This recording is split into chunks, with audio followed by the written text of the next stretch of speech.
got Mark Geragos, Alexandra Kazarian, Mark Eiglarsh, and our fourth panelist, Lauren Conlin, not an attorney, but we love her, Los Angeles Magazine contributor reporter who's covered more crime stories than she can count. Tonight, we're going to play this game where I'm going to give you the stories, and you tell me, would you take the case? Everybody ready? Everybody ready? Okay, we're going to start.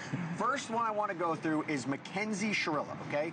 So she's the Ohio woman who at just 17 years old was convicted of murder after driving more than 100 miles an hour into a brick wall, killing her boyfriend, his friend as well. Prosecutors argued the crash was no accident. The Shirilla intentionally drove into the building as a way to get out of this, what was described as a toxic relationship. They pointed to evidence showing the accelerator was pressed at 100% capacity. They claimed that Shirilla drove the same route days earlier. She maintained that she had POTS, that she blacked out. It was a bench trial. Judge found her guilty in all charges, and she was sentenced to 2 concurrent terms of 15 years to life in prison. And now there's a big new Netflix documentary about it. Mark, if this comes into a new trial, would you take the case? So I'm going to do quick yes or no, quick explanation. Mark Geragos. Yes, I would. I've tried these cases successfully. I think there is a way to try this case successfully, but they rob your soul because there is, of all the murder cases you can do, these are the toughest, believe it or not. Alexandra? He took the words out of my mouth. You don't have to agree because you guys are doing. Well, you know the one case I probably wouldn't take? I've got a conflict waiver with her husband. If he kills her, that I can represent him. This just took a very macabre turn very quickly. Yes. But you would take the Shirilla case. I would, but I was going to say the same thing. It breaks your heart. It's a horrible case to take. It's a horrible kind of case to take, especially if you have kids, because you know that kids do stupid things that ruin their lives and other people's lives. I mean, I would take it, but it would break my heart. Mark, would you take it? Would you go with a different defense? Heavily consider taking it. I wouldn't say outright. Working with her parents may prove to be challenging. Working with her may prove to be challenging. What do you mean? I have no idea what I'm talking about. As long as they won't stand in the way of me getting the best outcome for them, they will. I would heavily consider it. They will. Absolutely. Lauren? Everybody knows the way I've been covering this case. If they follow Los Angeles Magazine, I am not a fan of this girl. I am not a fan of her parents.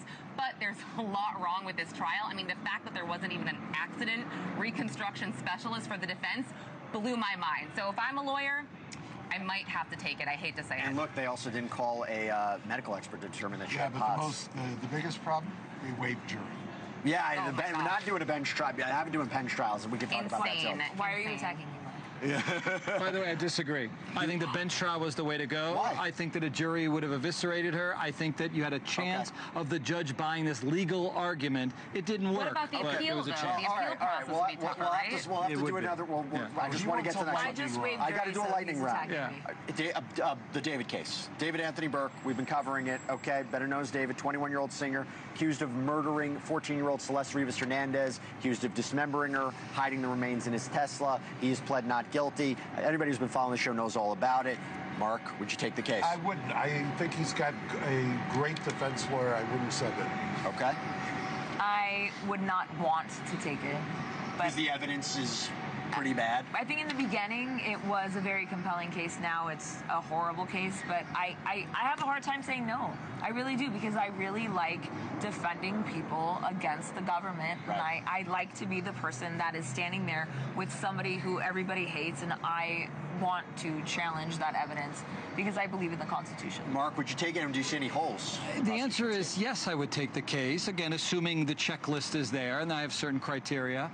But it's about due process. Yeah. It's about making sure that he gets a fair trial. Yeah. That doesn't necessarily mean that he's going to walk. It's going to mean I'm going to do everything in my power to get him the outcome that I want to get for him. But guess what? We don't always win in the traditional sense. I always win because I do everything in my power to get them the outcome that I desire. Well, we reframe our wins. That's it. A win is Always a different winner. I can't control the jury. I can't control. I can't control I'm a winner. I can control. I agree with you guys. You know this case better than anybody. I do, and everybody is, of course, entitled to a defense, a fair trial, but we're talking about a child. I'm out, so. Okay, final one, got to get to it. Alec Murdaugh, okay? Alec Murdaugh, we know, one of the most infamous murder defendants in America, convicted of killing his wife Maggie, son Paul, went to trial, he was convicted, then it was overturned. Now we're maybe, because of, Becky Hill, the court clerk, now he's looking at a new trial. I'm curious what his defense attorneys are going to do. Mark Geragos, would you take the case? In a heartbeat. His current lawyer is Dick Harpootlian. If Dick called me up and said, "Do you want to try this with me?" I'd do it in a heartbeat. Oh, because you like him so much, or you believe in the... I love Harpootlian. Okay. And I think this guy, I think Murdoch got jobbed in this sense. I talked to Harpootlian the night that Alec was going to, deciding whether he was going to take the stand. That was heart-wrenching. They put him on the stand. To have that guy in the stand and have the court clerk go into the jury room and basically put her finger on the scales of justice, outrageous. Would you take I love the case. what would you do? A little quick defense. I love the evidence in the case for the defense. I think it is a very, very interesting case. I think there is so much to argue there. I would love to argue that. No murder weapons. True, and there's one big problem. You guys would roll all the tape of me saying how guilty he is and how, you know, the luckiest thing that ever happened to him was that clerk doing a horrible thing. You're so honest. I love it. All right. I mean, I'm going to be the non-lawyer here and just say he seems like such an unlikable defendant, or he is, and also he seems like an annoying client. So, no. Interesting. Okay, well, I was wrong. If annoying clients... we wouldn't eat. I was wrong. You didn't take every case. I said you would take every case. I was wrong. Exactly. See, I admit things too. Mark Geragos, Alexandra Kazarian, Mark Eiglarsh, Lauren Conlin, thank you so much. Thank you for watching. Subscribe below and download our NewsNation app right now on your phone, and you will get fact-based, unbiased news for all Americans.